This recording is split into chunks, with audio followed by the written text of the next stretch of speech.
Muy buenas tardes. Mi nombre es Cecia Caro. Agradezco la invitación que me hizo el Colegio Adventista para estar con ustedes hoy, revisando un tema muy importante: alimentación, conducta y rendimiento escolar. En primer lugar, quiero señalar que, como motivación, que debemos considerar que el cerebro está bajo ataque.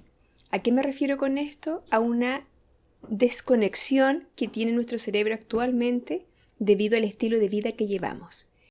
Esta desconexión sería entre la corteza prefrontal y la amígdala cerebral, una pequeña estructura que encontramos al interior de nuestro cerebro. Lo explico.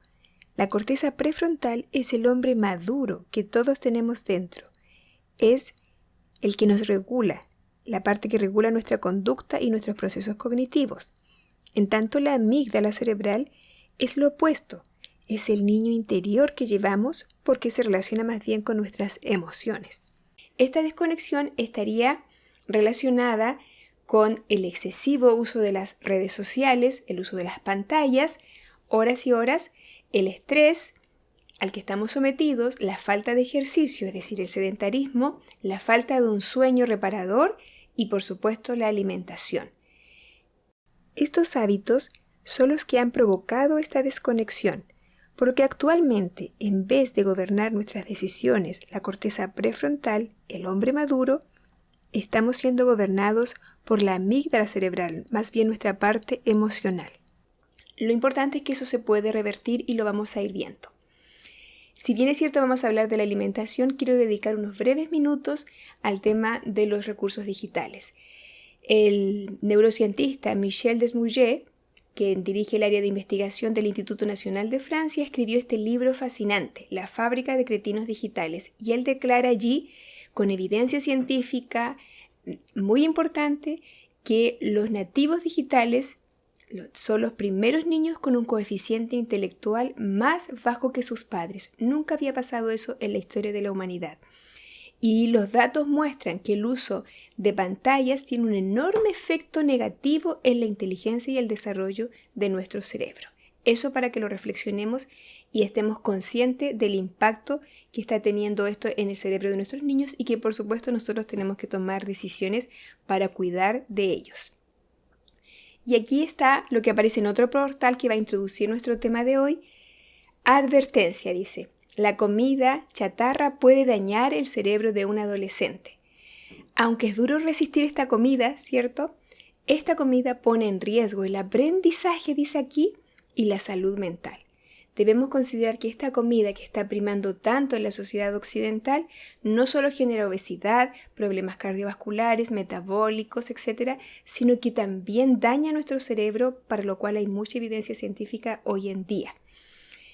Entonces, lo que hoy vamos a revisar en concreto en estos 15 minutos es lo que Dios nos dice al respecto, lo que la ciencia está diciendo, cómo podemos alimentar nuestro cerebro y vamos a dejar un reto, un desafío. En primer lugar, debemos considerar que el principio que debe guiar nuestra vida completa lo podemos encontrar en 1 Corintios 10:31, donde dice que todo lo que podemos hacer debemos hacerlo para la gloria de Dios. Y el apóstol Pablo inicia diciendo: si pues coméis o bebéis, o hacer cualquier otra cosa. En este caso es el tema de la comida y la bebida. Debemos hacerlo para gloria de Dios. Y en este párrafo del libro Mente, Carácter y Personalidad, tomo 1, nos habla de la importancia del cerebro y es interesante porque al leerlo nos vamos a dar cuenta que la ciencia ha corroborado todos estos planteamientos. En primer lugar dice: el cerebro es el órgano e instrumento de la mente y controla todo el cuerpo. Eso es un hecho científico. Para que las otras partes del sistema estén sanas, el cerebro debe estar sano. Otro hecho científico. Y para que el cerebro esté sano, la sangre debe ser pura. Y si por los hábitos correctos en el comer y el beber se mantiene pura la sangre, el cerebro estará adecuadamente alimentado. Qué importante. Aquí vemos la clave para tener un cerebro saludable. Hábitos correctos en el comer y en el beber. En concreto, de esta frase o de esta cita podemos comentar también lo que dice la ciencia. Para tener nuestro cerebro sano necesitamos tener, como ustedes ven allí en la imagen, en el círculo rojito, la sangre sana, donde vaya oxígeno suficiente y nutrientes de alta calidad que vayan hacia las células de todo nuestro cuerpo y específicamente también hacia las del cerebro, las neuronas. Otra idea importante que debemos considerar es por qué influye tanto la alimentación en nuestro cerebro, por qué va a influir en la conducta e incluso en el rendimiento escolar. Porque nuestro cerebro está conectado con el sistema digestivo, lo que se conoce como el eje intestino-cerebro. Actualmente se le llama eje microbiota intestino-cerebro porque hay mucha evidencia respecto al impacto que tiene nuestra flora intestinal, llamada hoy más bien microbiota, sobre la salud del cerebro y sobre la salud de todo el cuerpo humano. Por eso es que se dice que la salud parte por el intestino. Lo que sucede es que ahora hay evidencia al respecto. Y lo que la microbiota necesita para funcionar en las mejores condiciones es fibra. Y no solo fibra, también necesita nutrientes, pero su alimento esencial sería la fibra y solo encontramos fibra en los productos vegetales. Si los jóvenes no están comiendo esto, están dañando su cerebro por este camino. Entonces, el principio aquí es que lo que como impacta mi cerebro. Si como bien, lo impacto positivamente. Si como mal, lo impacto negativamente. Aquí, solamente un grupo de artículos publicados en revistas científicas respecto a este tema. Debo decir que hay muchísimo y es muy fascinante verlo, pero quiero comentar, por ejemplo, el primer artículo habla de cómo el autocontrol de los adolescentes se ve afectado de acuerdo a lo que se come. Mientras el adolescente come más comida grasa, con grasas saturadas, su autocontrol disminuye. También se ha visto que lo que comemos impacta nuestras decisiones durante el día. Esto es bien interesante, hay un grupo de científicos dedicado a esto, lo está haciendo con seres humanos y las decisiones morales incluso se ven afectadas de acuerdo a lo que hemos comido durante el día. Se sabe también que el consumo de las grasas trans, que están especialmente en los productos de pastelería que nos vende la industria, están relacionados con las conductas agresivas. Las grasas trans no debieran ser nunca parte de nuestra alimentación y la encontramos en todos los productos que venden de chatarra. También se ha asociado que la obesidad afecta la estructura cerebral, específicamente atrofia la materia gris del cerebro, afectando los procesos cognitivos en forma importante. Otros estudios muestran la importancia del desayuno. Estudios con población demostraron que los niños que toman un desayuno saludable tienen un mejor rendimiento escolar, tienen mejor salud, faltan menos al colegio que aquellos que no toman desayuno, que se lo saltan o que su desayuno no es saludable, con nutrientes. Y este último estudio que ustedes ven allí, publicado en la revista The Lancet, que es una prestigiosa revista, es un artículo muy importante del cual vamos a tomar principalmente las conclusiones que vamos a decir a continuación respecto a ese artículo y la salud del cerebro de los adolescentes. Entonces, en primer lugar debemos considerar que el cerebro del adolescente no está totalmente desarrollado. Eso significa en concreto que él todavía está desarrollando habilidades para controlar, por ejemplo, no exponerse a riesgos, para saber valorar el riesgo frente a una situación. Su cerebro reacciona mucho más al placer. ¿Por qué? Porque su cerebro tiene más receptores de dopamina. Entonces, cuando se ha decidido por una conducta que le genera placer, que va a liberar dopamina, que se va a sentir bien, él la quiere repetir. Su cerebro es muy sensible a eso, a la recompensa, no como el del adulto. Y lo otro que provoca esto es que su cerebro es muy influenciable a la droga, a los placeres y por supuesto a la comida chatarra que va a generar placer en su cerebro. Lo otro importante al respecto es que la corteza prefrontal, ¿se acuerdan el hombre maduro que tenemos dentro? No está madura. La corteza prefrontal madura cuando el niño llega a los 20, algunos dicen 25 años. Entonces, al no tener madura esta corteza prefrontal, no tiene la autorregulación que él necesita. Está expuesto entonces a exponerse a los riesgos sin medida. Y lo otro es que el cerebro es muy sensible a los alimentos y a las calorías.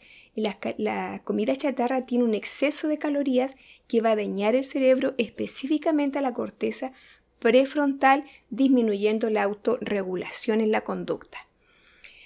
Entonces, resumiendo estos artículos científicos, podemos señalar que la comida chatarra lo que va a generar en el cerebro de cualquier persona, pero especialmente del adolescente porque está inmaduro, es que genera una neuroinflamación. Esta neuroinflamación significa que el cerebro está como como en un fuego que está como ardiendo, y eso no es normal. El cerebro no está preparado para ello, y eso le genera problemas de conducta, problemas cognitivos, de ánimo, etc.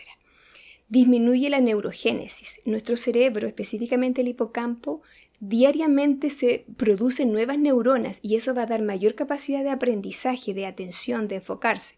Pero la comida chatarra se ha visto en las experimentaciones con ratitas que disminuye ese proceso de neurogénesis.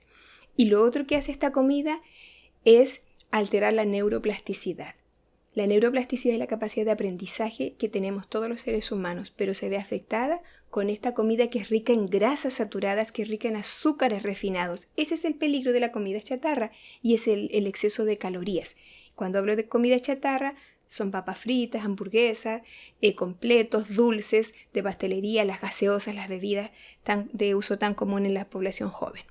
En concreto, todo esto significa que el cerebro se altera su estructura, como hemos comentado, se alteran los circuitos de recompensa porque se quiere más y más. Por eso es que los jóvenes no quieren comer comida saludable si están acostumbrados a esa comida chatarra.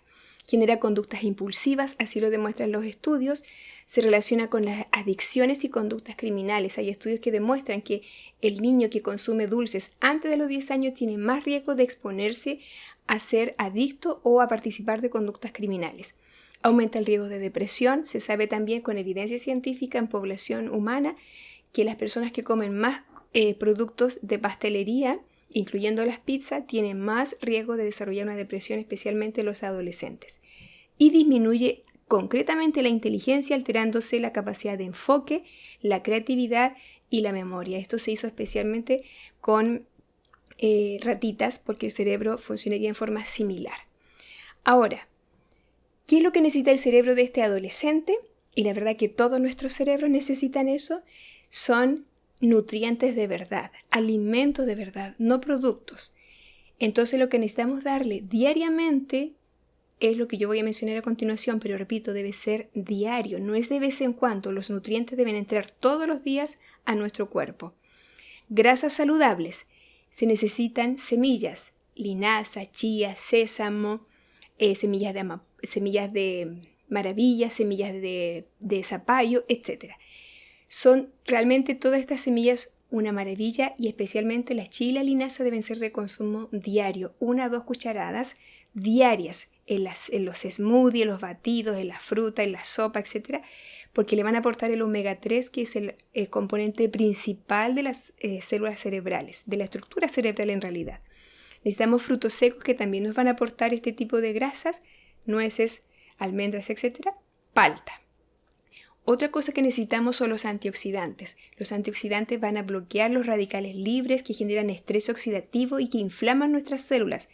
Y eso nos exponemos a ellos por el estrés, por el ambiente contaminado y por la comida que comemos. Entonces, cuando consumimos vegetales, que son los que aportan antioxidantes, disminuimos ese riesgo en forma importante. Los más poderosos son los berries, que son los frutos rojos, arándanos, frutillas, frambuesas, moras, etc. Frutas de todo tipo, variadas, y vegetales, especialmente de hoja verde, debemos darle a nuestros niños todos los días. Y también debemos consumir proteínas, o más bien aminoácidos y carbohidratos, que los vamos a encontrar principalmente en las legumbres, en los cereales integrales como la avena, el mijo, la quinoa, el amaranto, etc. No los cereales de caja dulce, no, cereales integrales. Y tubérculos como las papas, especialmente el camote o sweet potato. Otra actividad que necesita el cerebro, aparte de una nutrición o de alimentos altamente nutritivos, es el ejercicio. Nuestros jóvenes están muy sedentarios y se necesita que ellos se movilicen, que hagan por lo menos 30 minutos de actividad diaria intensa. Si puede ser más, mejor, todos los días. Eso va a liberar lo que se llama el factor neurotrófico del cerebro y ayuda a la neuroplasticidad, al aprendizaje, mejora la irrigación del cerebro, va a mejorar la producción de las nuevas neuronas en el hipocampo y hace menos sensible el cerebro a las señales de comida. No le van a dar antojos, especialmente si está bien nutrido este cerebro. Y por último, dejo con ustedes este desafío, el reto saludable. La información que hemos revisado tal vez la conocemos. Sin embargo, es necesario reflexionar tomar decisiones para volver a conectar nuestro cerebro y que sea la corteza prefrontal la que toma las decisiones. Debemos tomar decisiones y nuestro cerebro comienza a recablearse progresivamente y va a empezar a acostumbrarse a los nuevos hábitos saludables. Debemos, después de la decisión, poner en marcha la acción y mantener el cambio en el tiempo. Es de tremenda importancia tomar conciencia y hacer los cambios necesarios. Enviar a nuestros hijos con un buen desayuno al colegio. Debe almorzar 4 o 5 horas después y debe cenar temprano, y el niño debe acostarse temprano sin estar en pantallas. Cuando digo temprano me refiero a que el niño debe cenar 3 horas antes de irse a la cama. A la cama hay que irse con el estómago vacío. Eso es un tema científico con evidencia. Bien, agradezco su tiempo. Entiendo que ahora vamos a tener algunos minutos de preguntas. Si eso es así, procederemos y me despido dejando nuestras redes sociales de un pequeño ministerio familiar que tenemos, en donde ustedes pueden encontrar más información de salud y también algunos recursos bíblicos. Muchas gracias por su tiempo y atención. Ha sido un gusto de estar con ustedes.